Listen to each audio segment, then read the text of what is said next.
नमस्कार दोस्तों, स्वागत है एक नए वीडियो में। हम लोग देख रहे हैं प्लेटफॉर्म के द्वारा निकाला गया एईडीओ वॉल्यूम 2 का प्रैक्टिस सेट। आज इंग्लिश एवं हिंदी के प्रैक्टिस सेट नंबर 2 देखेंगे। तो आइए शुरू करते हैं पहले प्रश्न से। पहला प्रश्न देखते हैं समान हिंदी के, जिसमें 70 प्रश्न पूछे जाएंगे। तो पहला प्रश्न जो है, बागी शब्द का सही संधि विच्छेद जो है वो क्या है? और इसका सही आंसर हो जाएगा बाक, अब प्लस जो है ईस हो जाएगा। बाक प्लस ईस हो जाएगा, आंसर हमारा बी हो जाएगा। अब ये होता कैसे है? तो नियम के अनुसार कि किसी वर्ग के पहले वर्ण क, च, ट, त और प के बाद कोई स्वर आता हो, क्या है, कोई स्वर आता हो, तो वह पहला वर्ण अपने ही वर्ग के तीसरे वर्ण में हो जाता है। यानी वो बदल जाता है, ग, ज, ड, द, ब, इसमें बदल जाता है। यहाँ क पहला वर्ण के बाद ई स्वर आया है, इसलिए क बदलकर ग हो गया है, जिससे शब्द जो है बागीस बना है। तो बागीस शब्द का सही संधि विच्छेद क्या है? बाक प्लस ई होगा। अगला प्रश्न है कि निम्नलिखित में से कौन सा वाक्य जो है वो शुद्ध है? और इसका सही आंसर हो जाएगा देश में सर्वत्र जो है वो शांति है, सी हो जाएगा। क्या है? सी हो जाएगा। अब वाक्य एक में देखिए क्या लिखा हुआ है कि मृत्युदंड और सजा का एक साथ प्रयोग पुनरुक्ति दोष से शुद्ध वाक्य नहीं है। उसे मृत्युदंड मिला, ये होना चाहिए। मृत्युदंड की सजा मिली, ये दोनों जो है एक ही है, मृत्युदंड और सजा एक ही है। बी में कह रहा है आपकी सौजन्यता बनी रहेगी। सौजन्यता शब्द अशुद्ध है, सही शब्द जो है सौजन्य या सज्जनता होता है। और डी में क्या है? मेरे को घर जाना है। सर्वनाम संबंधी अशुद्धि है, मेरे को के स्थान पर होना चाहिए कि मुझे होना चाहिए। क्या है? मुझे घर जाना है। क्या है? मेरे को जगह पर क्या होना चाहिए? मुझे घर जाना है। अगला प्रश्न है व्याकरण की दृष्टि से अशुद्ध वाक्य का चयन कीजिए। शुद्ध वाक्य का जो है वो चयन कीजिए। तो कृपया इस निमंत्रण को स्वीकार करने की कृपा करें। यहाँ कृपया कृपया 2 बार आ गया है, इसलिए जो है ये अशुद्ध है। आंसर हमारा जो है शुद्ध हो जाएगा। क्या है? ये गलत हो जाएगा, सी हो जाएगा। एक ही भाव को व्यक्त करने वाले दो शब्दों को एक साथ प्रयोग वाक्य में पुनरुक्ति दोष उत्पन्न करता है। शुद्ध वाक्य होना चाहिए कि कृपया इस निमंत्रण को स्वीकार करें, या निमंत्रण को स्वीकार करने की कृपा करें। तो आंसर हमारा जो हो जाएगा सी यहाँ पे गलत है। कूप मंडूक होना मुहावरे का सटीक अर्थ जो है वो क्या हो जाएगा? इसका सटीक अर्थ है अत्यंत सीमित ज्ञान होना। क्या है? अत्यंत सीमित ज्ञान होना। कूप मंडूक का शाब्दिक अर्थ है कुएं का मेढक। जिस प्रकार कुएं का मेढक अपनी छोटी सी दुनिया को ही सब कुछ समझता है, उसी प्रकार यह मुहावरा उस व्यक्ति के लिए भी प्रयुक्त होता है जिसका ज्ञान या अनुभव जो है बहुत सीमित है। यह संकीर्ण सोच और बाहरी दुनिया से अनभिज्ञता को दर्शाता है। चरपट का तद्भव रूप क्या है? चरपट का तद्भव रूप, और यह है कपड़ा है। क्या है? कपड़ा है। तत्सम शब्द वे शब्द होते हैं जो संस्कृत से सीधे हिंदी में आए हैं, और तद्भव संस्कृत भाषा के ऐसे शब्द है जिनमें थोड़ा सा परिवर्तन करके हिंदी में प्रयुक्त किया गया है। तो चरपट का हो जाएगा कौन सा? चरपट एक तत्सम संस्कृत शब्द है, और समय के साथ ध्वनि परिवर्तन के कारण इसका तद्भव रूप कपड़ा हो गया। क्या है? कपड़ा हो गया है, तो सी होगा। निम्नलिखित में तत्सम शब्द कौन सा है? तत्सम शब्द, और इसका सही आंसर हमारा जो हो जाएगा वो हो जाएगा बी, स्वर्ण हो जाएगा। स्वर्ण एक तत्सम शब्द है। स्वर्ण संस्कृत भाषा का शब्द है जो हिंदी में ज्यों का त्यों प्रयोग होता है। इसका तद्भव रूप जो है वो सोना होगा। क्या है? सोना होगा। अनभिज्ञ शब्द का विलोम क्या होगा? और इसका आंसर होगा अभिज्ञ होगा। क्या है? अभिज्ञ होगा।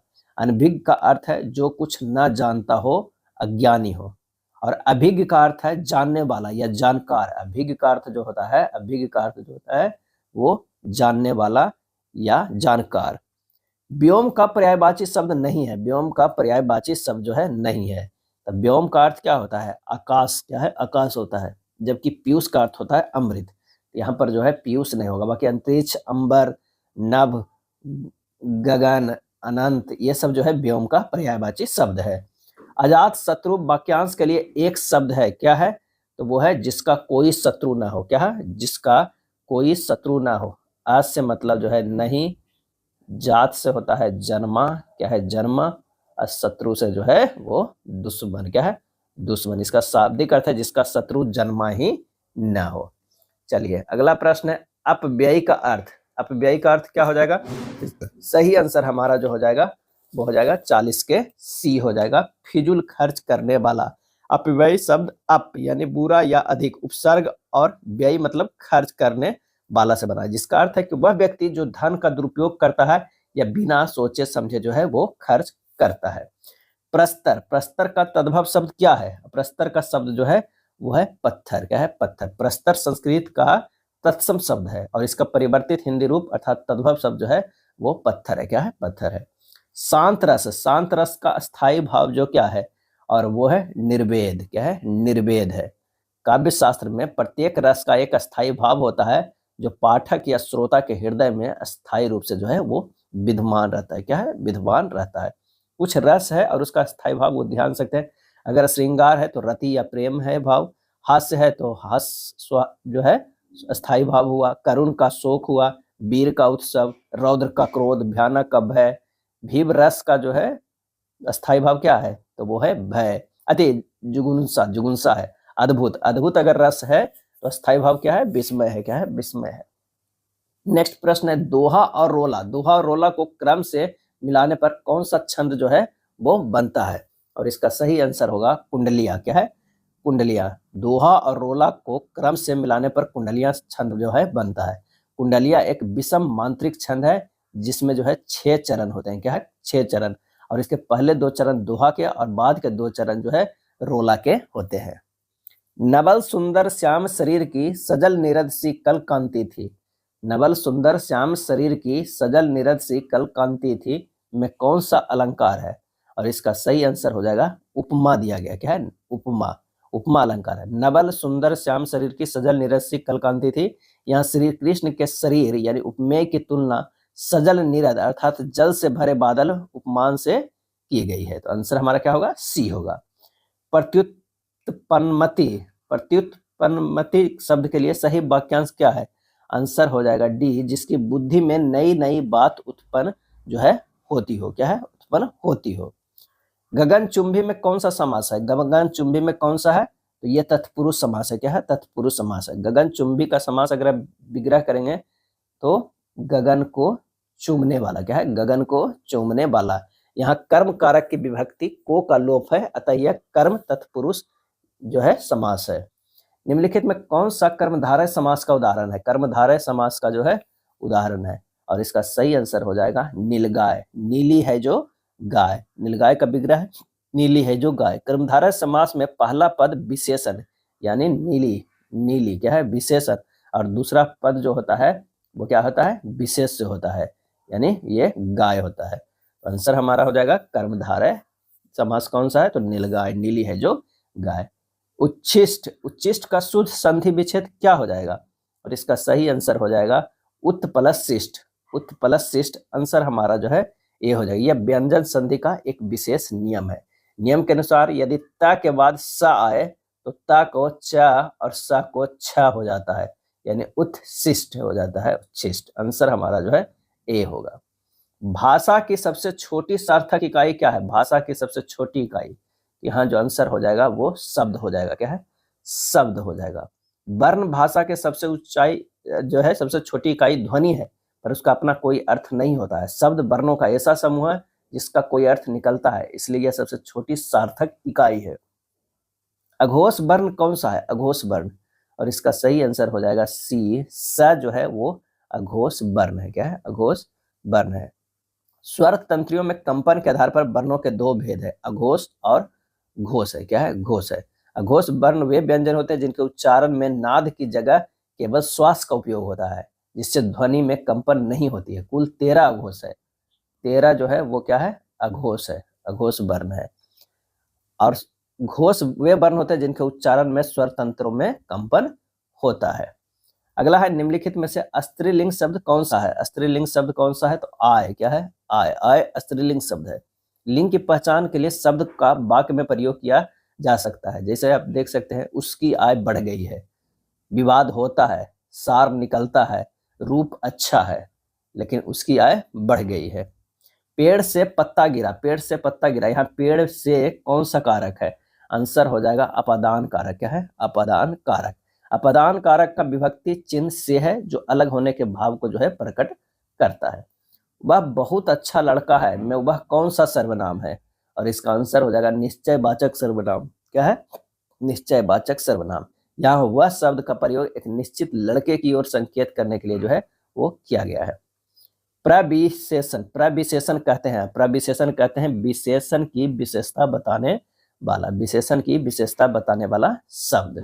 जो शब्द विशेषण को भी विशेषता बताते हैं उन्हें प्रविशेषण कहते हैं। राम लक्ष्मण से पत्र लिखवाता है, इस वाक्य में क्रिया का कौन सा रूप है? कौन सा रूप है? वो है प्रेरणार्थक क्रिया है। क्या है? प्रेरणार्थक क्रिया है। जब कर्ता स्वयं कार्य न करके किसी और को कार्य करने के लिए प्रेरित करता है तो वह प्रेरणार्थक क्रिया जो है वो होती है। चलिए अगला है अन्वेषण। अन्वेषण का शुद्ध संधि विच्छेद क्या हो जाएगा अन्वेषण का? तो वो हो जाएगा अनु प्लस एसन, अनु प्लस एसन। यह जो है कौन है? तो यर्ण स्वर है। क्या है? यर्ण स्वर संधि है। नियम के अनुसार यदि उ या उ के बाद जो है कोई भिन्न स्वर आता है तो ये दोनों जो है ये किस में बदल जाता है? व में बदल जाता है। क्या? व में बदल जाता है। हिंदी में ध्वनियों के कितने प्रकार के होते हैं? हिंदी में ध्वनियां कितने प्रकार के होते हैं? और इसका सही आंसर हो जाएगा 2 प्रकार के होते हैं। क्या है? 2, स्वर और व्यंजन। जिनका उच्चारण स्वतंत्रता से होता है और जो व्यंजन के उच्चारण में सहायक होते हैं उसे क्या कहते हैं? आंसर हो जाएगा स्वर। जिन वर्णों का उच्चारण स्वतंत्र रूप से होता है और जो व्यंजन वर्णों के उच्चारण में सहायक होते हैं उन्हें स्वर कहते हैं। निम्नलिखित में से अंत अस्त व्यंजन कौन सा? अंत अस्त जो है वो व्यंजन कौन सा है? आंसर हो जाएगा व। क्या है? व। अंतस्थ व्यंजन वे व्यंजन होते हैं जिनका उच्चारण करते समय जीभ पूरी तरह से तालु, दांत या होठों को स्पर्श नहीं करती है बल्कि वे मुख के भीतर ही रह जाते हैं। जैसे है य, र, ल, ब। ये 4 जो है वह अंतस्थ व्यंजन है। हिंदी भाषा में कुल कितनी लिपियां? हिंदी भाषा में कुल कितनी लिपियां हैं? तो 52 लिपियां हैं। क्या है? 52 लिपियां हैं। इसमें जो है 14 स्वर की बात कही जाती है और 52 जो है 38 जो है वो व्यंजन की। क्या है? व्यंजन की। अब विश्व में कुल लिपियां 293 है। क्या है? 293 लिपियां हैं। जो क्रिया अभी हो रही है उसे कहते हैं, क्या कहते हैं?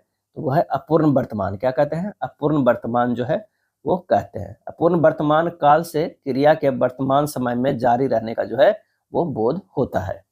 रचना की दृष्टि से क्रिया के कितने भेद है? रचना की दृष्टि से तो वो 2 भेद है। क्या है? रचना की दृष्टि से 2 भेद है। रचना या कर्म के आधार पर क्रिया के 2 मुख्य भेद जो है माने जाते हैं, सकर्मक क्रिया और अकर्मक क्रिया। निम्नलिखित में कौन सा वाक्य भाववाच्य का उदाहरण है? भाववाच्य का उदाहरण है तो शीला से पढ़ा भी नहीं जाता है। शीला से पढ़ा भी नहीं जाता, भाववाच्य का उदाहरण है। भाववाच्य में क्रिया का भाव ही प्रधान होता है और क्रिया सदैव अकर्मक पुल्लिंग एकवचन में होती है। अव्यय के कितने भेद होते हैं? अव्यय के कितने भेद होते हैं? सही आंसर हो जाएगा 4 भेद होते हैं। क्या है? 4 भेद जो है वो होते हैं। तो अव्यय वे शब्द है जिनमें लिंग, वचन, कारक के कारण कोई विकार या परिवर्तन नहीं होता है। और 4 भेद है क्रिया विशेषण, संबंध बोधक, समुच्चय बोधक और विस्मय आदि बोधक। जिजीविषा, जिजीविषा का अर्थ जो है वो क्या है? तो वो है जीने की इच्छा। यह जो है वाक्यांश के लिए एक शब्द का उदाहरण है। जीवन के प्रति मोह या जीने की प्रबल इच्छा को जिजीविषा कहते हैं। क्या? जिजीविषा कहते हैं। इसी प्रकार जीतने की इच्छा को जिगीषा कहते हैं। क्या? जिगीषा कहते हैं। तथा जानने की इच्छा को जिज्ञासा कहते हैं। जानने की इच्छा जिज्ञासा, जीतने की इच्छा जिगीषा और जीने के प्रति मोह या जीने की प्रबल इच्छा को जिजीविषा कहते हैं। यातुधान, यातुधान किसका पर्यायवाची है? आंसर हो जाएगा असुर का। क्या है? असुर का। यातुधान शब्द का प्रयोग राक्षस, दैत्य, दानव या असुर के लिए जो है वो किया जाता है। अन्य पर्यायवाची शब्द है निशाचर, रजनीचर, धनुज। यातुधन भी उसी में एक आएगा पर्यायवाची में। उद्धत का विलोम शब्द क्या है? उद्धत का विलोम शब्द क्या है? आंसर हो जाएगा विनीत। क्या है? विनीत। उद्धत का अर्थ होता है उग्र, प्रचंड, जिसमें विनम्रता जो है न हो। क्या हो? न हो। अब विनीत का अर्थ क्या होता है? विनम्र, विनयशील, नम्र। जिसका उपचार ना हो सके के लिए एक शब्द क्या है? और वो एक शब्द है असाध्य। क्या है? असाध्य है। एक शब्द जो है असाध्य। असाध्य शब्द में जो है आ नहीं है, साध्य, जिसका इलाज जो है हो सके से बना है, जिसका अर्थ है वह रोग या समस्या जिसका कोई इलाज संभव ना हो, असाध्य है। कृदंत प्रत्यय, कृदंत प्रत्यय किन शब्दों के साथ जुड़ते हैं? आंसर हो जाएगा सी, धातु क्रिया के साथ। वे प्रत्यय जो क्रिया के मूल रूप अर्थात धातु में जोड़े जाते हैं कृत प्रत्यय जो है कहलाते हैं। कृत प्रत्यय कहलाते हैं। कृत प्रत्यय से बने शब्दों को कृदंत कहते हैं। जैसे लिख प्लस आवट, लिखावट। किंचित, किंचित तत्सम शब्द का तद्भव शब्द जो है बताइए।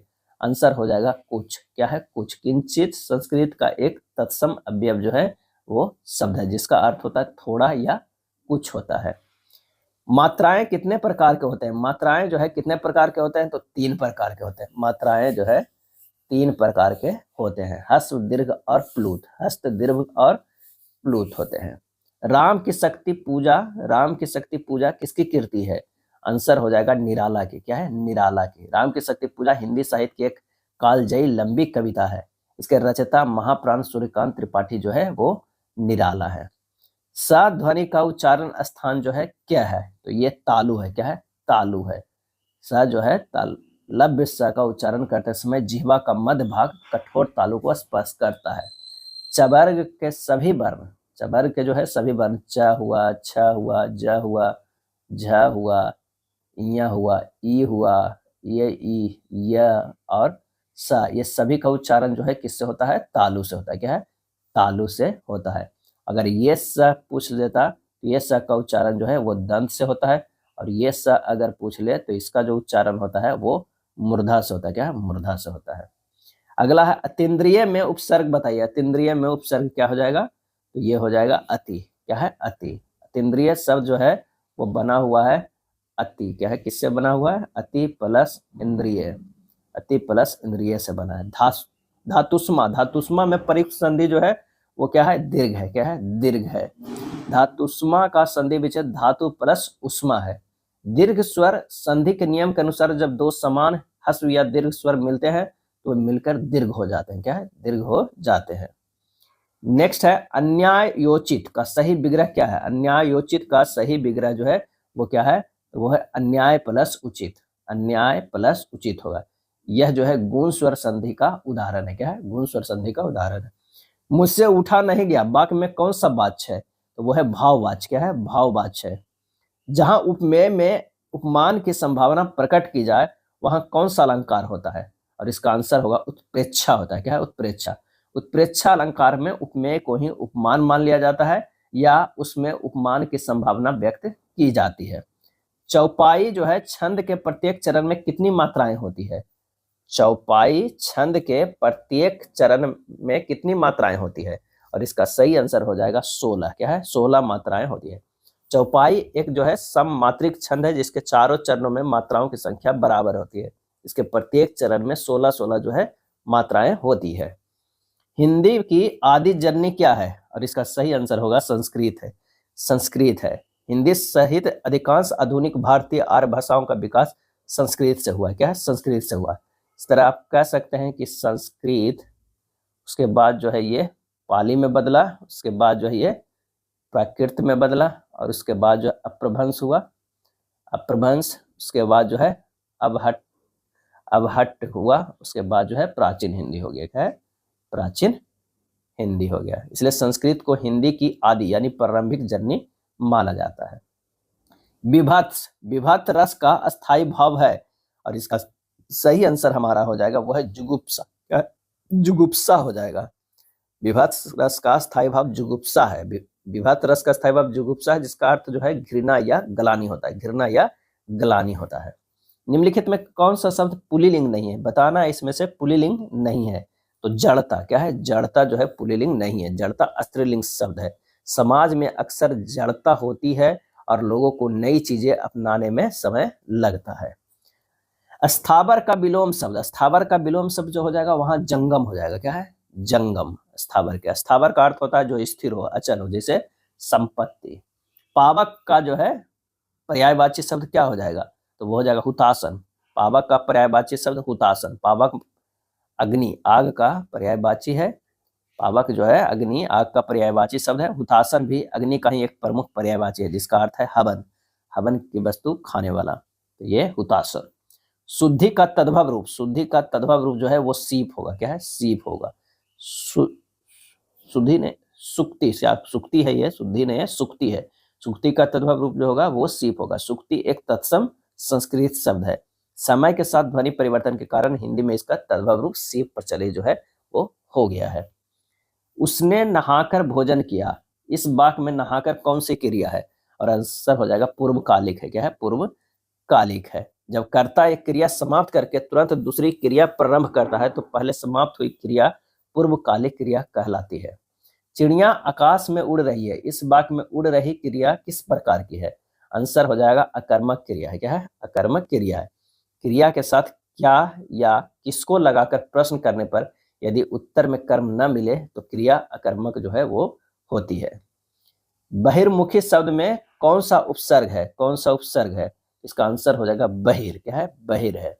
बहिर्मुखी शब्द जो है बना ही हुआ है बहिर, बहिर अब प्लस जो है वो मुखी। क्या है? मुखी से बना है।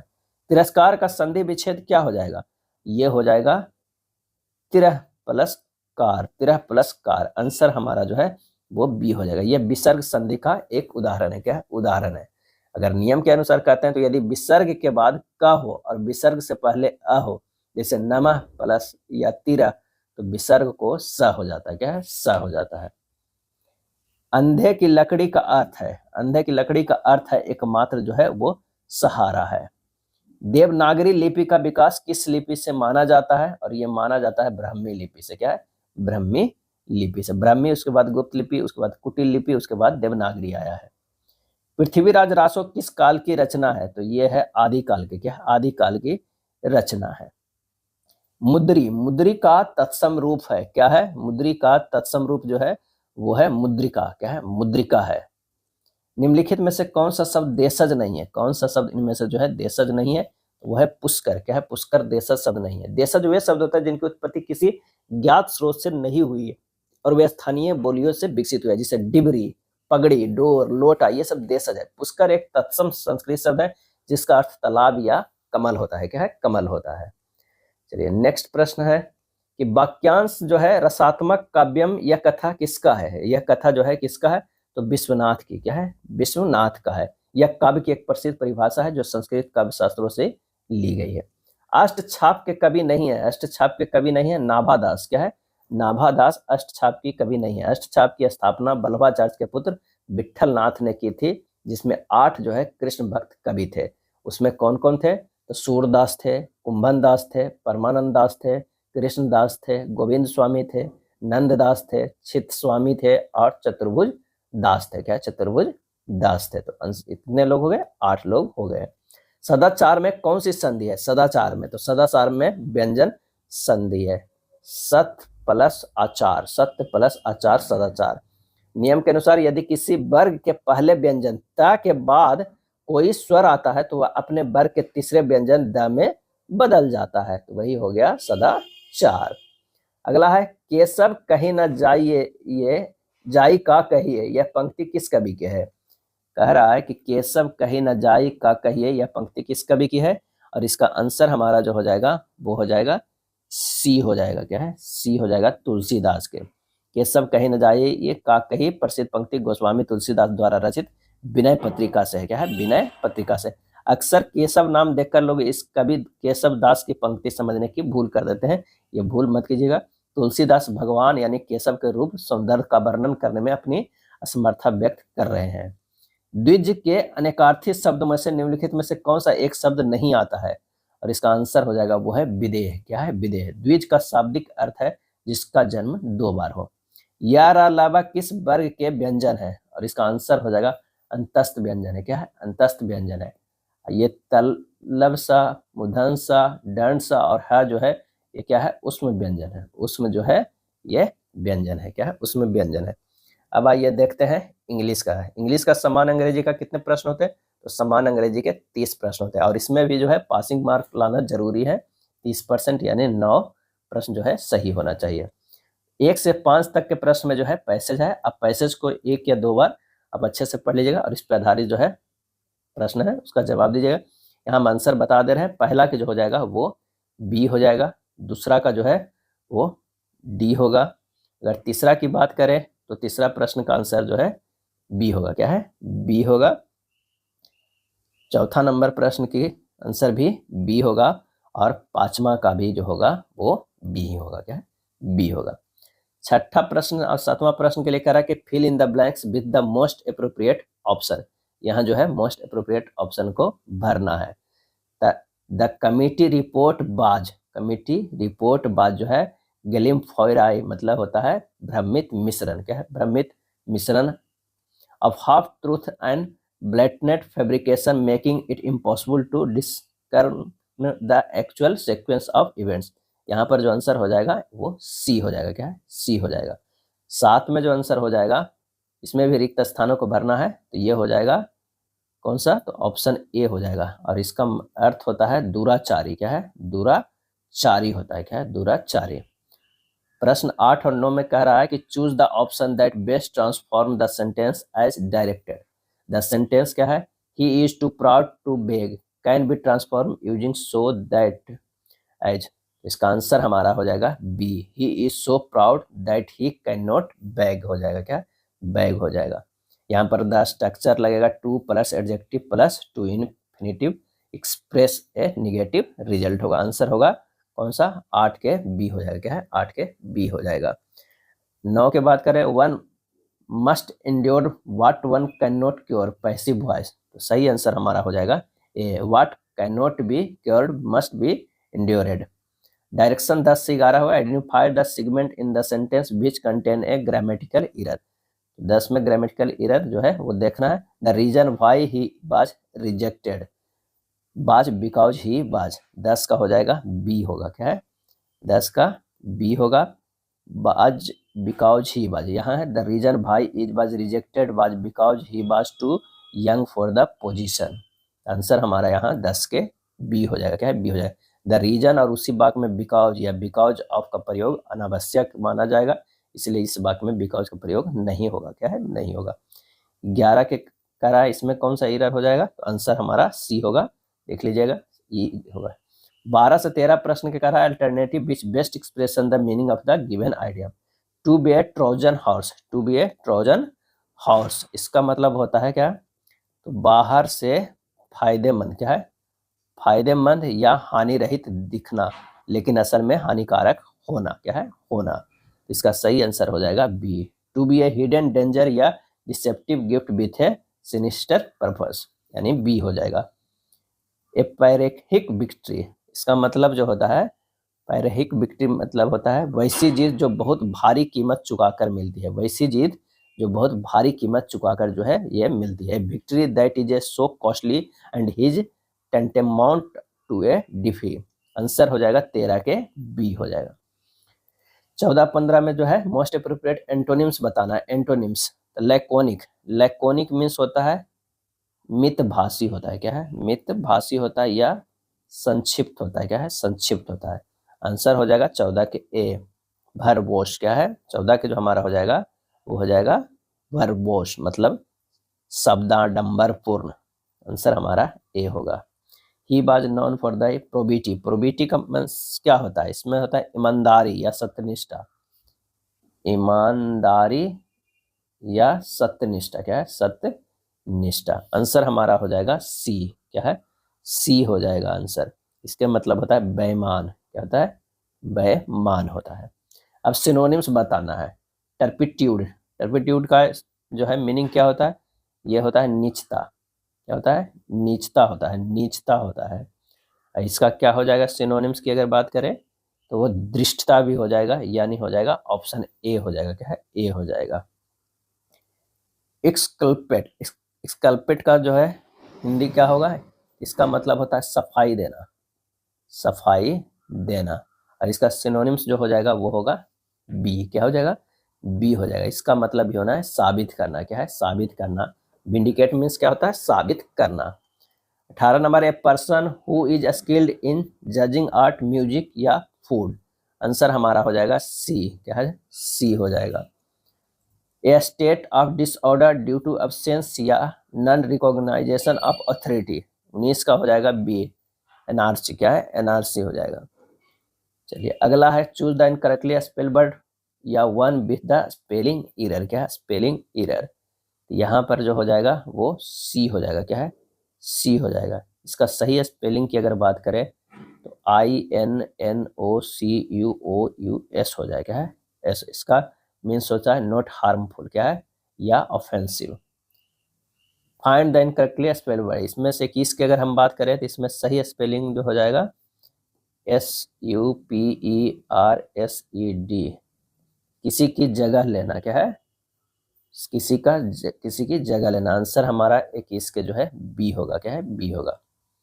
चलिए डायरेक्शन 22-23 से fill in the blanks with the correct form of the verb या फ्रेजल वर्ब। फ्रेजल जो है वो verb. Had I know you were coming, I कौन सा इसमें हो जाएगा एट द स्टेशन में खाली स्थान, आंसर हो जाएगा 22 के बी। वुड हैव बीन आएगा, क्या है वुड हैव बीन आएगा। The new management plan to क्या हो जाएगा, do away with several unprofitable branches of the company, क्या है कंपनी। डायरेक्शन 24 में choose the most suitable English translation. यदि मैं तुम्हारी जगह होता तो मैं इस प्रस्ताव को कभी स्वीकार जो है ना करता।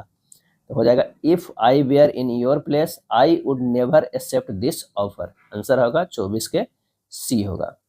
25 से 30 है the most logical option to complete the sentence या answer the question based on the advance grammatically concept है। तो 25 का जो आंसर हो जाएगा, आंसर यहाँ हम बता रहे हैं, आप लोग देख लीजिएगा, आंसर यहाँ जो हो जाएगा वो सी हो जाएगा, क्या है सी हो जाएगा। 26 की अगर बात करें, 26 के बी होगा।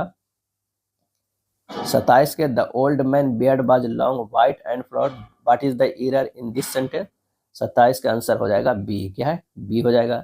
उसी तरह 28 की अगर हम बात करें तो 28 का जो आंसर होगा वो सी होगा, क्या है सी होगा। 29 की अगर बात करते हैं तो 29 का आंसर जो है वो सी होगा। और 30 का जो होगा वो whom did you say was calling there is a grammatical error, the correct word should be क्या होगा, तो 30 का आंसर हमारा हो जाएगा बी होगा, क्या है बी होगा, आंसर इसका बी होगा। ये था प्रैक्टिस सेट नंबर 2। अगर वीडियो अच्छा लगा तो लाइक एंड शेयर करिएगा। इंग्लिश थोड़ा आप अपनी तरफ से कर लीजिएगा, यहाँ हिंदी, मैथ, रीजनिंग और जीके का मेनली कराया जाता है।